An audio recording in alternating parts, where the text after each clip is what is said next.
Sir, Tirumala శ్రీవారి లడ్డు ప్రసాదంలో వాడే నెయ్యిలో జంతువుల కొవ్వు ఉందని ఒక పెద్ద షాకింగ్ న్యూస్ అనేది గత 2 డేస్ కానుంచి సంచలనంగా మారింది. దేశవ్యాప్తంగా హిందూ భక్తులు ఈ విషయంపై తీవ్ర ఆగ్రహానికి గురవుతున్నారు. ఒక హిందూ భక్తుడిగా మీరేమంటారు సార్?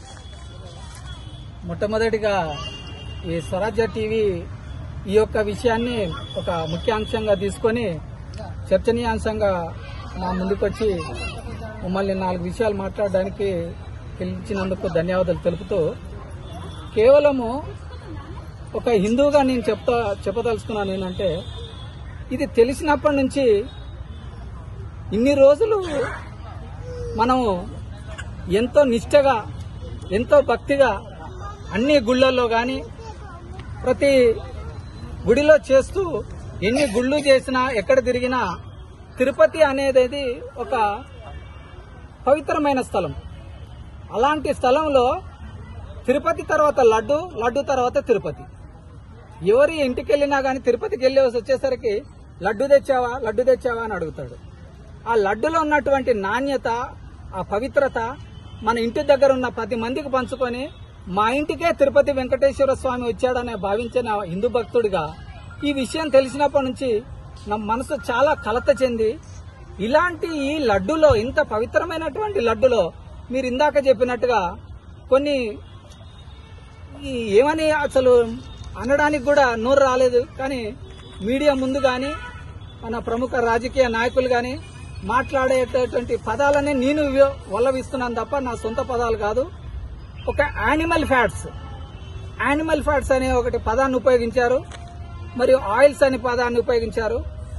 ఇలాంటి ఏహమైన చర్య, ఇది ఒక చాలా ఏహమైన చర్యగా నేను భావిస్తున్నాను బీయింగ్ ఏ హిందూగా.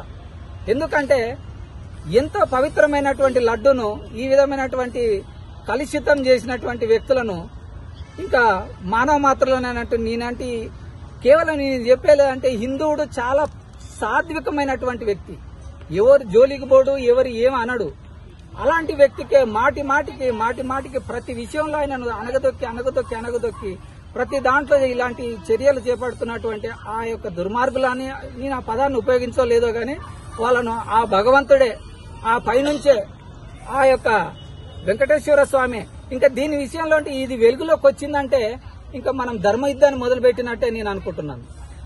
ఆయన ఈ విధంగా ఈ యొక్క విషయాన్ని బయటకు తెచ్చి, చూడండి రా ఈ దుర్మార్గులు ఏ విధంగా నాకు ఈ విధంగా ఎన్నో చేసిన ఆయన ఉండేవాడేమో గాని ఆయనకు సమర్పించినటువంటి నైవేద్యంలో ఇది ఉన్నా గానీ ఉంటాడేమో, కానీ ఆయనను నమ్మి మన తలనీలాలు, మన ఒంటిపైన ఉన్న ప్రతి ఒక్క డబ్బు, ధనము, అన్ని ఆత్మ అభిమానం అన్ని ఆయనకు సమర్పించేసి అన్ని ఇచ్చిన తర్వాత ఇంత డబ్బు ఆయనకు సమర్పించి ఆ డబ్బు తీసుకొని మన డబ్బు మన లడ్డులో నేతి ఉన్నటువంటి పవిత్రతను కాపాడి మనకిచ్చాల్సిన విషయం చేసుకోకుండా ఇలాంటి డబ్బులకే గాని, కాంట్రాక్టులు గాని, నాణ్యత తగ్గించడంలో గాని ఇది చేయడము కొద్దిగా బాధగా అనిపిస్తూ మాకు, అంటే ఇది విషయం ఏంటో గాని మీరు ఇందాక చెప్పినప్పుడు ఈ విషయం తెలిసినప్పటి నుంచి చాలాగా బాధపడుతున్నాము.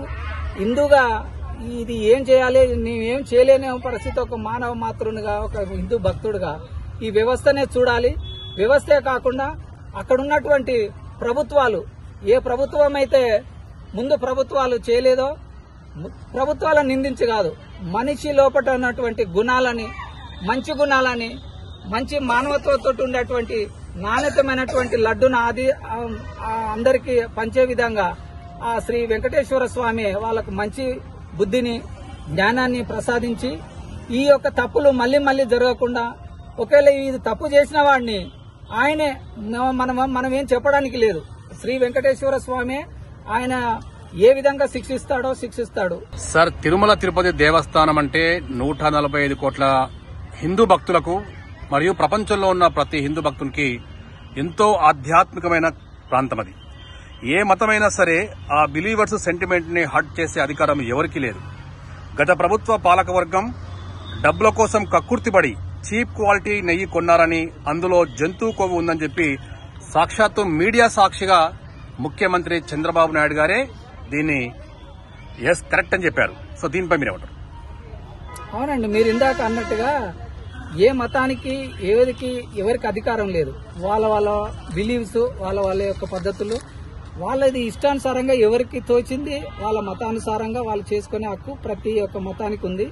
మనం ఇంకో మతంలో మనం వేలు పెట్టాము, వాళ్ళు మన మతంలో వేలు పెట్టడానికి వీల్లేదు. కానీ ఇలాంటి కేవలం హిందూ మతం పైనే ఎందుకు జరుగుతుంది? అందులో ఇలాంటి జరిగిన దానికి మీరు ఇందాక అన్నట్టుగా ఆంధ్రప్రదేశ్ ముఖ్యమంత్రి గారు చంద్రబాబు నాయుడు గారే ఇది వెల్లడించారంటే ఇంకా బాధతత్వ ఉదయంతో నేను చెప్పాల్సింది, గవర్నమెంటే ఇట్లా డిక్లేర్ చేసినప్పుడు గవర్నమెంటే చర్యలు తీసుకుంటూ ఈ విషయంలో ఆయనే సరైన చర్యలు తీసుకుంటూ హిందూ మతాన్ని గాని హిందూ భక్తులను గాని రక్షిస్తాడని ఆశిస్తున్నారు. సార్, ముఖ్యమంత్రి చంద్రబాబు నాయుడు గారి మీడియా సమావేశం అనంతరం 2 తెలుగు రాష్ట్రాలు మాత్రమే కాకుండా ఈవెన్ కేరళ, తమిళనాడు, మిగతా రాష్ట్రాలు కూడా ఈ విషయంపై తీవ్రంగా భగ్గుమంటున్నారు. ఒక హిందూ భక్తుడిగా దీనిపై మీరు ఏమంటారు? అనాలండి, భగ్గుమనాలనేదే నా యొక్క అభిప్రాయం కూడా. కేవలం భారతదేశంలోనే కాకుండా దేశ విదేశాల్లో ఉన్నటువంటి హిందువులు ఎవరెవరైతున్నారో అమెరికా గాని, రష్యా గాని, ఎంతో మంది శ్రీకృష్ణ ట్రస్ట్ లాంటి వాళ్ళు గాని, శంకరాచార్య పీఠాలు గాని, ఎన్ని పీఠాలు ఉన్నా గాని ఆ పీఠాల అధిపతులు గాని, ప్రతి హిందూ భక్తులు గాని, దేశాలలో విదేశాలలో ఉన్నటువంటి ప్రతి వ్యక్తులు ఈ విషయం పైన స్పందించాలి, ఈ విషయాన్ని ఖండించాలని ఈ మీడియా ముఖంగా నేను కోరుకుంటున్నాను.